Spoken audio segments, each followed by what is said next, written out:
Well, apart from Tuesday's hearing in Parliament, there are several investigations underway in the UK into this phone hacking scandal. It's fairly complicated stuff, but these are official investigations. The London police have launched Operation Wheating, and that is about the phone hacking scandal, and Operation Elvedon, which is into police corruption. There's also a police review board that has been announced. That was announced by the Home Secretary earlier today, that the police review board will also investigate allegations of corruption. And earlier this month, Prime Minister David Cameron announced a judge-led inquiry to investigate the hacking allegations and the relationship of politicians, the police and the press. Well, amid all the probes, apologies and resignations, what should Rupert Murdoch be doing next? This has been an absolute mess. I think everybody would admit to that, and I'm sure Rupert Murdoch would too if he were here tonight.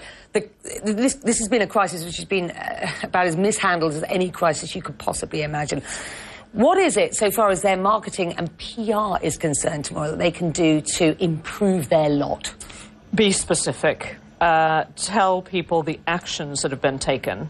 Tell people about the capability of the leadership internally, and tell people about what changes and safeguards are going to be put in place so that this sort of unethical activity can't ever happen again. But people need the reassurance and they need the communication.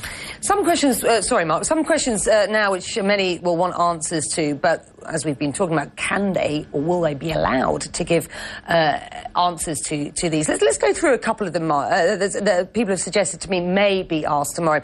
For example, what responsibility did News International and its parent company News Corp have in allowing a newsroom culture to develop where it was considered justifiable to hack into the phone of a kidnapped schoolgirl? All the phones of 7/7 victims, or those of families of soldiers killed in Iraq and Afghanistan? That's a question that all of us then may be asked.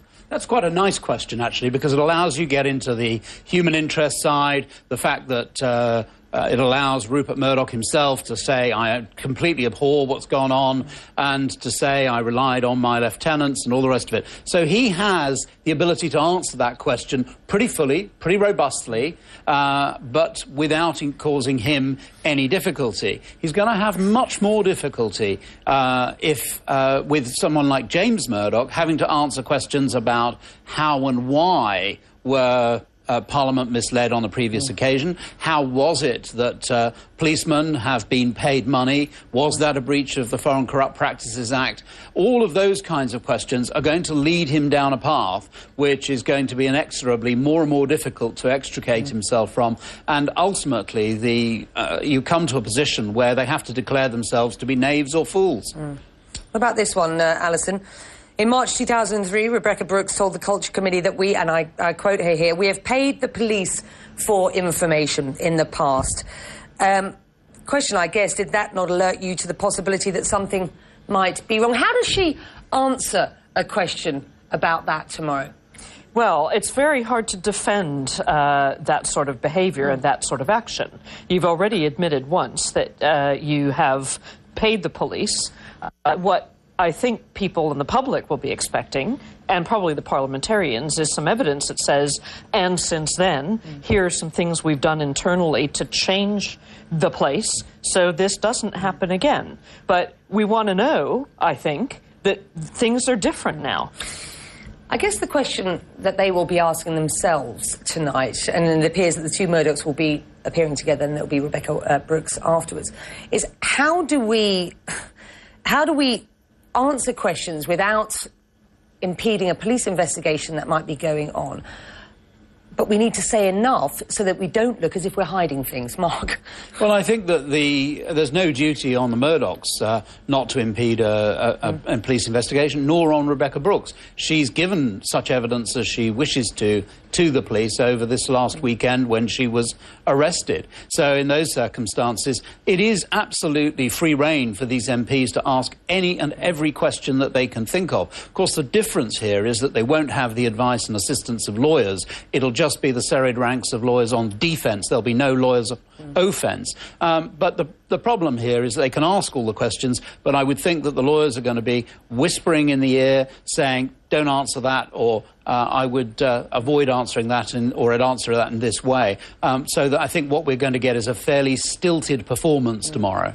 The world's eyes, though, will be on them, Alison. Very much so, and the world is expecting some contrition and some evidence that says we're on top of this. Here's some specific actions we're taking. Here's how we plan to get our leadership house in order, and here's how we plan to get our culture changed inside the business internationally. This isn't just a UK issue. The company trades all over the world. So whatever is decided here is going to affect the businesses, presumably, everywhere. With that, we're going to have to leave. Go on, Mark. Last well, I was going to say, I think that the legal and the reputation management do intercede there, because shareholders from across the planet will be looking really carefully, and that's who Mr Murdoch has to win over tomorrow, not the MPs. Interesting. Thank you both for joining us. Thank you. You're watching Connect the World here on CNN at just before 9:30 in London. So it's all about Tuesday. CNN will have live coverage of